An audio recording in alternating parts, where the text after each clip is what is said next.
حضرت ہارون علیہ السلام کی پیدائش۔ اب حق تعالیٰ کی قدرت و حکمت کا ظہور اس طرح ہوا کہ حضرت موسیٰ علیہ السلام کی والدہ کو ایک حمل اس وقت ہوا جب کہ بچوں کو زندہ چھوڑ دینے کا سال تھا۔ اس میں حضرت ہارون علیہ السلام پیدا ہوئے۔ فرعونی قانون کی رو سے ان کے لیے کوئی خطرہ نہیں تھا۔ حضرت موسیٰ علیہ السلام جلتے تندور میں۔ تفسیر در منصور قرطبی میں لکھا ہوا ہے، حضرت موسیٰ علیہ السلام کی والدہ پر جب ولادت کا وقت قریب ہوا تو آپ کے پاس ایک دائیا آئی، ان میں سے جو فرعون نے بنی اسرائیل کی عورتوں کے لیے مقرر کر رکھی تھی۔ جب حضرت موسیٰ علیہ السلام پیدا ہوئے تو آپ کی دونوں آنکھوں کے درمیان سے نور کی کرنیں ظاہر ہو رہی تھیں، جن کو دیکھتے ہی دائیا کا ہر جوڑ کانپنے لگا۔ اس کے دل میں حضرت موسیٰ علیہ السلام کی محبت ڈال دی گئی۔ اس نے کہا، اے عورت، اس بچے کی ماں، میں تو اسے قتل کرنے کے لیے آئی تھی، لیکن مجھے اس سے شدید محبت ہو چکی ہے، اس لیے تو اپنے بچے کو محفوظ کر لے۔ وہ دائیا یہ کہہ کر چلی گئی۔ اتنے میں فرعون کے جاسوس آپ کے دروازہ پر پہنچ گئے۔ حضرت موسیٰ علیہ السلام کی بہن نے جاسوسوں کو آتے دیکھ کر کہا، اے ماں، فرعونی آ رہے ہیں۔ آپ کی ماں کو کچھ سمجھ نہیں آ رہا تھا کہ کیا کرے، ہوش حواس جاتے رہے۔ بچے کو ڈر کے مارے کپڑے میں لپیٹ کر جلتے تندور میں ڈال دیا۔ جب فرعونی آپ کے گھر میں داخل ہوئے تو جلتے تنور کی طرف تو وہ نہ گئے اور گھر تمام چھان مارا، کوئی بچہ نظر نہ آیا۔ حضرت موسیٰ علیہ السلام کی والدہ کو دیکھا تو ان کے رنگ بھی تبدیلی نظر نہ آئی، کوئی تبدیلی نظر نہ آئی، جو عام طور پر عورتوں کے بچے کی پیدائش پر رنگ زرد پڑ جاتا ہے۔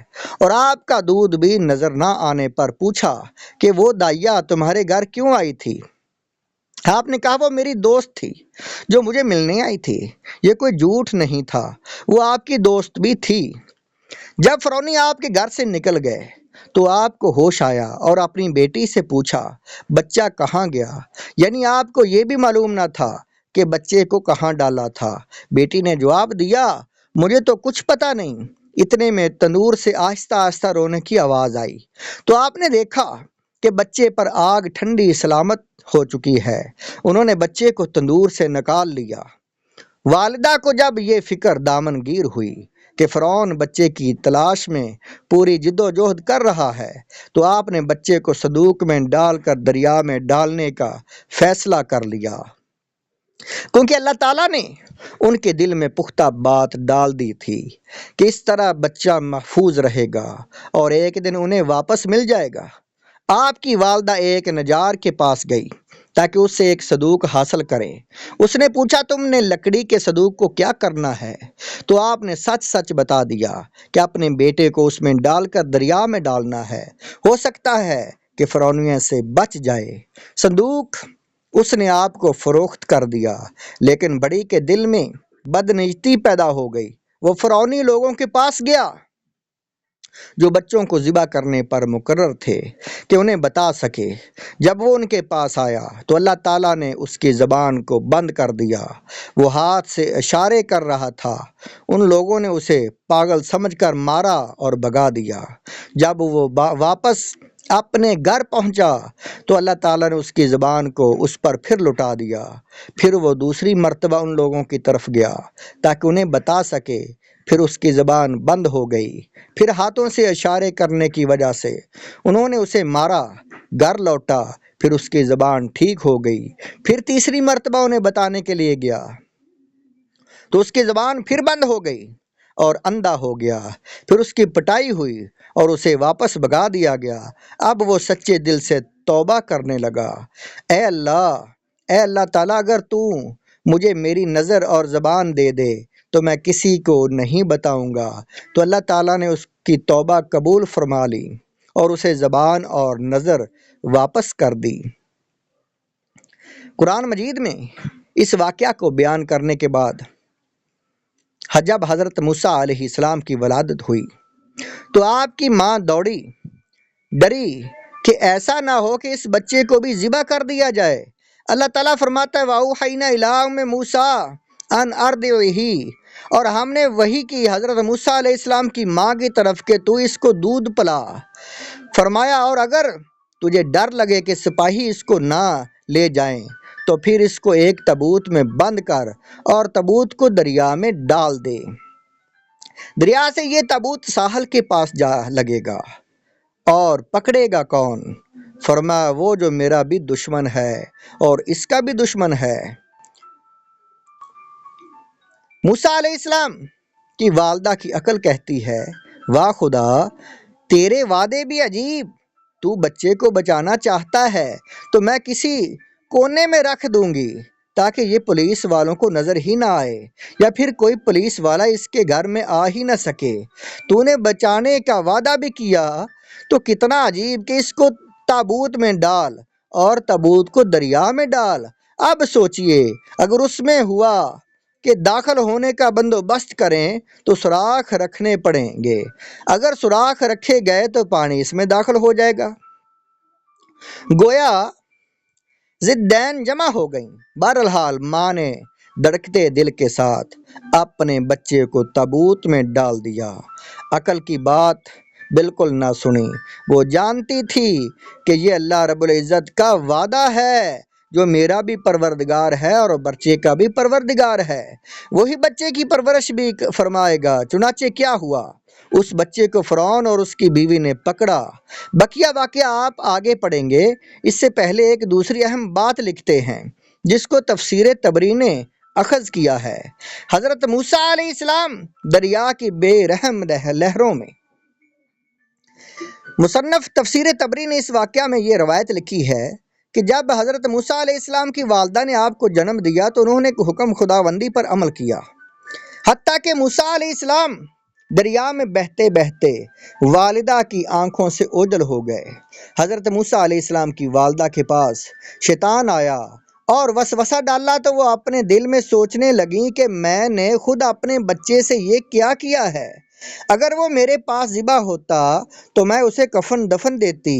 یہ عمل تو میرے نزدیک اس سے بہتر تھا کہ میں نے خود اسے دریا میں جانوروں اور مچھلیوں کے حوالے کر دیا ہے۔ پانی آپ کو بہا کر لے گیا، حتیٰ کہ وہ اس جگہ لے گیا جہاں فرعون کی بیوی لونڈیاں پانی بھرا کرتی تھیں۔ انہوں نے تابوت دیکھا تو انہوں نے پکڑ لیا، پھر انہوں نے تابوت کا دروازہ کھولنے کا ارادہ کیا، لیکن پھر کسی نے کہا اس صندوق میں مال ہے، اگر ہم نے اس کا دروازہ کھول دیا تو بادشاہ کی بیوی ہماری تصدیق نہیں کرے گی۔ وہ اس صندوق کو اپنی اصلی حالت میں لے گئے اور اس میں سے کسی چیز کو ادھر ادھر نہ کیا، حتیٰ کہ انہوں نے فرعون کی بیوی کو وہ پیش کر دیا۔ جب اس نے اس صندوق کو کھولا تو اس میں ایک بچہ پایا جس پر محبت الہی کا عکس ڈالا گیا جو کسی انسان کو نہیں ملا تھا۔ جس دریا میں حضرت موسیٰ علیہ السلام کو ڈالا گیا تھا اس دریا سے ایک نہر نکلتی تھی جو فرعون کے محل میں سے ہوتی ہوئی گزرتی تھی۔ فرعون صبح ہی صبح اپنے بی بی آسیہ کے ساتھ اس نہر کے کنارے بیٹھا تھا۔ اس نے نہر کے ایک کنارے صندوق بہتا ہوا دیکھا۔ فوراً اس نے اپنے سپاہیوں کو بلایا اور حکم دیا کہ نہر میں کود جاؤ اور اس صندوق کو نکال کر میرے سامنے حاضر کرو۔ چنانچہ سپاہیوں نے نہر میں سے صندوق کو نکالا۔ جب فرعون نے اس کو کھولا تو اس نے ایک نورانی شکل کے بچے کو دیکھا جس کی پیشانی سے وجاہت و اقبال کے آثار نمودار تھے اور جو اپنے پیارے اور نورانی منہ میں اپنا نورانی انگوٹھا ڈال کر چوس رہا تھا۔ سبحان اللہ! جب فرعون نے چہرہ نبوت کو دیکھا تو حیران رہ گیا اور فرعون کو حضرت موسیٰ علیہ السلام پیارے معلوم ہوئے۔ خدا تعالی حضرت موسیٰ علیہ السلام سے فرماتا ہے وَأَلْقَيْتُ عَلَيْكَ مُحَبَّةً مِّنِّي، اور میں نے تجھ پر اپنی طرف کی محبت ڈال دی۔ چنانچہ فرعون کی بیوی نے حضرت موسیٰ علیہ السلام کو دیکھا تو وہ بہت خوبصورت لگ رہے تھے۔ کہنے لگے لا تقتلوہ، اس کو قتل نہیں کرنا، عسیٰ ان ینفعنا، ہو سکتا ہے یہ ہمیں نفع پہنچائے، او نتخذہ ولدا، یا ہم اس کو اپنا بیٹا بنا لیں۔ دیکھا قدرت کا کرشمہ، قوم کے بچے مروانے والا خود اپنے دل کے ہاتھوں جو ہے مرا پڑا ہے۔ فرمان شاہی جاری ہوا تو بچے کو دودھ پلانے والی عورتیں آئیں، مگر بچہ دودھ ہی نہیں پیتا۔ فرعون پریشان ہے کہ بچہ دودھ نہیں پیتا۔ عقل کا اندھا اس کی مت ماری گئی، ساری قوم کے بیٹوں کو مرواتا رہا۔ یہ سمجھ نہ آئی کہ اللہ تعالیٰ اسی کے ہاتھوں سے بچے کی پرورش کروا رہے ہیں۔ دوسری طرف حضرت موسیٰ علیہ السلام کی ماں کا حال بھی عجیب تھا۔ اگر اللہ تعالیٰ اس کے دل کو تسلی نہ دیتے تو اپنا راز فاش کر بیٹھتی، لیکن اللہ تعالیٰ نے دل کو طاقت دی اور اس کا آپ کی والدہ کا دل جو تھا وہ مطمئن ہو گیا۔ آگے آپ سنیں گے حضرت موسیٰ علیہ السلام کی دریا سے فرعون کے محل آمد۔